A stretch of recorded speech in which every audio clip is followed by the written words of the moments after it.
While fancy espresso drinks still have plenty of fans, tea is a pretty trendy drink these days. Just look at the number of tea houses popping up in many neighborhoods. Tea is known for its health benefits too. So if afternoon tea is right up your alley, we have the right book for you. It's called All the Tea in Chicago. Local author Susan Blumberg is here to talk about all the different places and ways to enjoy tea here in the Chicago area. Susan, welcome to Chicago Tonight. Thank you. First of all, what compelled you to write a book about tea and where to get it and how to order it? I am from Chicago, and I have always had tea. I don't drink coffee, and I saw a similar book in San Francisco and New York, and I just assumed there'd be a book in Chicago. So I looked around for a couple of years, and I didn't see one, and I decided to write it myself. Well, you know, one reason there may not have been a book, because the perception that a lot of us have, if we've even given it any thought, is that Chicago is not a particularly good, quote, tea town. But is it? It is. It's actually one of the best in the country. There's some tea shops that came from Europe that chose Chicago as their first or only city to set up shop. And there are a dozen places to have afternoon tea, mostly concentrated around North Michigan Avenue. So it's a really great place. You know, your book is broken up into several sections. The first one has to do with afternoon tea. There's so many terms thrown around with regards to afternoon tea, low tea, high tea. What is, quote, afternoon tea? What's the official definition? Afternoon tea is what we think of with the tiered plates and the scones and the tea sandwiches and pastries. And that originated in England, and people take it about 4 o'clock. And we're looking at afternoon tea at the Four Seasons, but go ahead with your description of it. And sometimes people call it high tea, but that really refers to something that we would have as dinner around 6 o'clock, and supper is served later.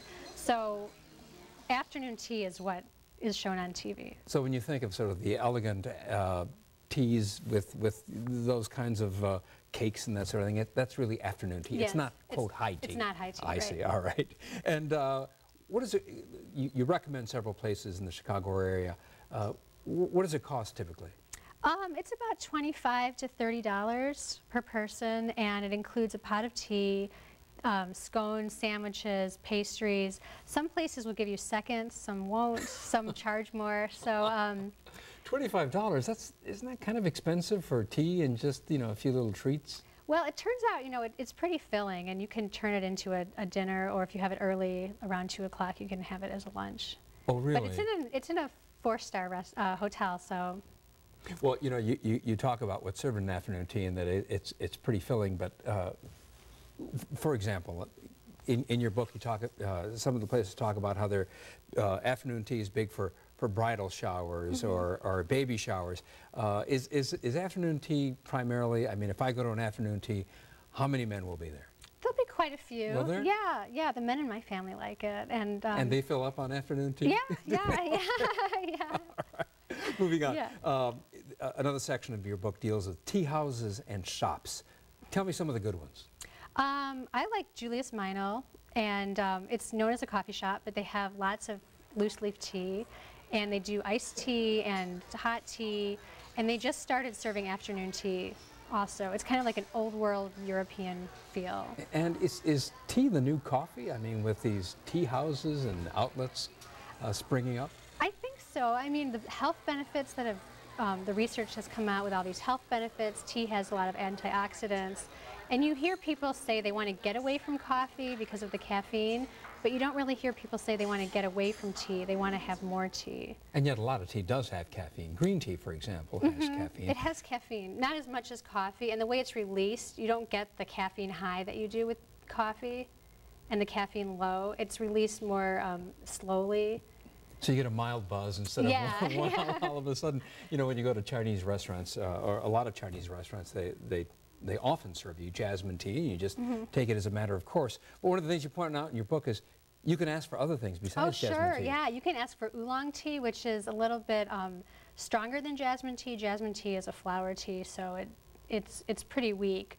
But oolong teas are rich, and the Chinese drink them as digestives, so after dinner it helps with the digestion, and it just helps you feel less full. You talk about all these places one can go for tea. What is your favorite tea? I guess it depends on the mood I'm in. If I'm really full, I like a black tea or with dessert. But if I'm cold, I like a green tea. And this has nothing to do nothing to do with herb teas. Is that right? Or is this? There's some herb teas in there too. Are there? Yeah. Okay. Yeah. Listen, the last category of teas that you talk about are Asian bubble teas. Yes. And yes. you brought one in. Tell me what it is that I'm holding right here. Well, this is a green mango bubble tea. So the green color comes from green tea. And the bubbles, this is what, it looks sort of like a milkshake, doesn't it? Right. So when it's mixed together, bubbles form on the top, and that's why it's called bubble tea. Some people think the name bubble comes from the tapioca pearls. And that's what we're looking at down here. Tell me what these are. Those are dark tapioca pearls, like you'd have in tapioca pudding, but tapioca pudding usually uses white pearls. Mm-hmm. But and so it is served with this thick straw. That way you're able to eat the pearls. You're able to get to the, get to the good stuff down at the bottom. One of the things that I was interested to learn about was that 80% in your book, 80% of the tea that's sold in this country is iced tea. Mm-hmm. And is it tacky to go into a tea place and say that tends to serve brewed tea and say, you know, make mine iced? Oh, not at all. Not at all. Even if you go for afternoon tea, you can order iced tea. One of the things you avoid are places that serve tea by the bag. Why the bias against tea bags? Well, I think, you know, anyone can make tea with a tea bag, but if a place serves loose leaf tea, they really care, and they probably go to some length to do research about what loose leaf tea to serve, and it's fresher. Tea bag tea it's not as fresh, and it loses its flavor, so it's not as good. I have an etiquette question for you. I know, you know, this is not about tea bags, but what do you do at a restaurant with a tea bag? I just wrap it around the spoon, and I kind of strain it, and I put it on the side of onto the saucer. All right. You don't tuck it away somewhere. No, I just keep it on the saucer. Susan Blumberg, thanks very much for being here. And again, the book is called All the Tea in Chicago, and it's by Chicagoan Susan Blumberg.